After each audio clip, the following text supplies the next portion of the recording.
Welcome back to my YouTube channel. आज आपण बघणार कंगारू मदर केअर। इंट्रोडक्शन।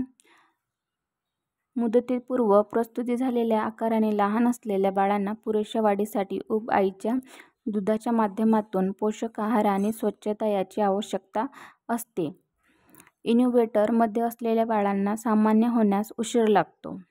त्याचप्रमाणे बाळ सतत नर्सरीमध्ये असेल तर कंगारू मदर केअर KMC या पद्धतीत आईची स्थिती ही नाजूक असते आणि प्रस्तुती झालेल्या कमी वजनाचे बाळ आईकडेच असतात। आता शॉर्टकटमध्येच इंट्रोडक्शनमध्ये जे KMC असते त्याच्यामध्ये बाळ हा वेळेच्या आधीच जन्मलेला बाळ म्हणजेच कंगारू मदर केअर।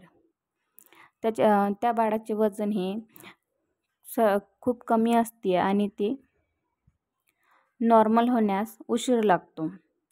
अशा बाळाला जास्त प्रमाणात आईची गरज असते। आईच्या दुधाची त्याला पोषक द्रव्य भेटते, त्याच्यामुळे सर्वप्रथम अशा बाळाला आईकडेच ठेवले जातात। तर डेफिनेशन बघू, याची व्याख्या। कमी वजनाच्या बालकाच्या मातेचा त्वचेच्या संपर्कामध्ये ठेवून काळजी घेण्याची जी पद्धत आहे त्या पद्धतीला KMC म्हणजे कंगारू मदर केअर असे म्हणतात। आता कमी वजनाच्या बालकाचा मातेच्या त्वचेशी संपर्क ठेवून काळजी घेण्याची जी काही पद्धत असते त्याला KMC कंगारू मदर केअर असे म्हणतात। प्रिपरेशन काय तर मातेला फॅमिलीला KMC संदर्भात समुपदेशन करणे। आता बरेचसे वेळा मातेला किंवा जी काही त्यांची फॅमिली असते, मातेची जी काही फॅमिली असते तिला कंगारू मदर केअर म्हणजे त्याच्याबद्दल काहीही माहिती नसते। तर मातेला व फॅमिलीला KMC संदर्भात समुपदेशन देणे। मातेला फ्रीड ओपन होणारे गाऊन किंवा हलके ड्रेस। आता मातेला जे बाळाला फ्रीड करता यावे यासाठी हलके ड्रेस आणि ओपन गाऊन घालायला द्यावे। KMC ही पद्धत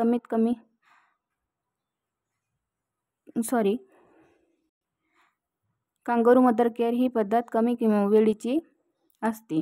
बेबीला कॉपस्टॉक नॅपकिन अँड सिल्वर सीट द्यावी। आता बेबीला गरम राहण्यासाठी त्याला हलके आणि सीट्स हातामध्ये, पायामध्ये, डोक्यामध्ये कॅप किंवा हातामध्ये मोचे सुद्धा घातले चालतात। तर हलके आणि नरम जेणेकरून बाळाच्या अंगातली जे काही गरमी असते ते बाहेर न जावे। Kangaroo position.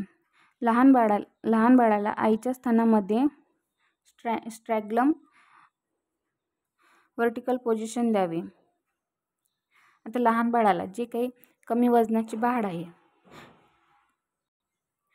त्याला आईच्या स्तनामध्ये अशी उभी पोझिशन द्यावी जेणेकरून ते कम्फर्टेबल राहील, अशा प्रकारे त्याला पोझिशन देण्यात यावे। स्किन टू स्किनशी कॉन्टॅक्ट। आईच्या स्किनशी त्याचा कॉन्टॅक्ट म्हणजे आईच्या छातीमध्ये त्याचा बाळाचा घट्ट स्पर्श असावा। टॅग सारखी पोझिशन KMC बाळाला द्यावी। फ्रॅग सारखी पोझिशन बाळाला उभी पोझिशन दोन्ही स्तनाच्या मधामध्ये द्यावी। KMC पद्धतीचे मुख्य घटक। कंगारू पद्धतीचे मुख्य घटक काय तर बाळाला होणारा स्पर्श नाजूक अवस्थेमधील व बाळाचे वजन वाढेपर्यंत या बाळांना रात्रंदिवस आईच्या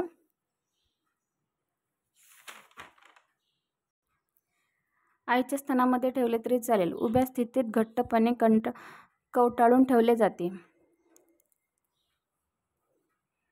आता KMC मध्ये बाळाची स्थिती ही लवकरात लवकर बरी व्हावी यासाठी आईच्या स्तनामध्ये उभ्या स्थितीत बाळ घट्टपणे कवटाळून ठेवले जाते। बाळाला नियमितपणे आणि केवळ स्तनपानाद्वारेच किंवा थोडासा अपवाद वगळता स्तनपानाद्वारेच पोषण देण्यात येते। बाळाला नियमितपणे स्तनपानाद्वारेच किंवा थोडासा अपवाद स्तनपानाद्वारेच पोषण देण्यात येते। वजन किंवा गर्भाशयातील कालावधी कितीही असला तरी रुग्णालयामधून लवकर डिस्चार्ज मिळतो। आता वजन किंवा गर्भाशयातील कालावधी कितीही असला तरी रुग्णालयातून बाळाला लवकर डिस्चार्ज मिळता येते। Kangaroo nutrition. आता कंगारू न्यूट्रिशन तर KMCमध्ये बाळाला केवळ स्तनपान दिल्याने अन्नामध्ये दूध उत्पत्ती जास्त प्रमाणात होते. आता KMC म्हणजे कांगारू मदर केअरमध्ये बाळाला केवळ स्तनपान दिल्याने अन्नामध्ये दूध उत्पत्ती जास्त प्रमाणात होते. त्यामुळे बाळाला ज्या वेळेस गरज असेल त्याच वेळेस बाळाला दूध उपलब्ध राहते. आता ज्या वेळेला बाळाला भूक लागली त्यावेळेस कधीही पण दूध उपलब्ध राहते, त्यामुळे बाळाचे वजन वाढते.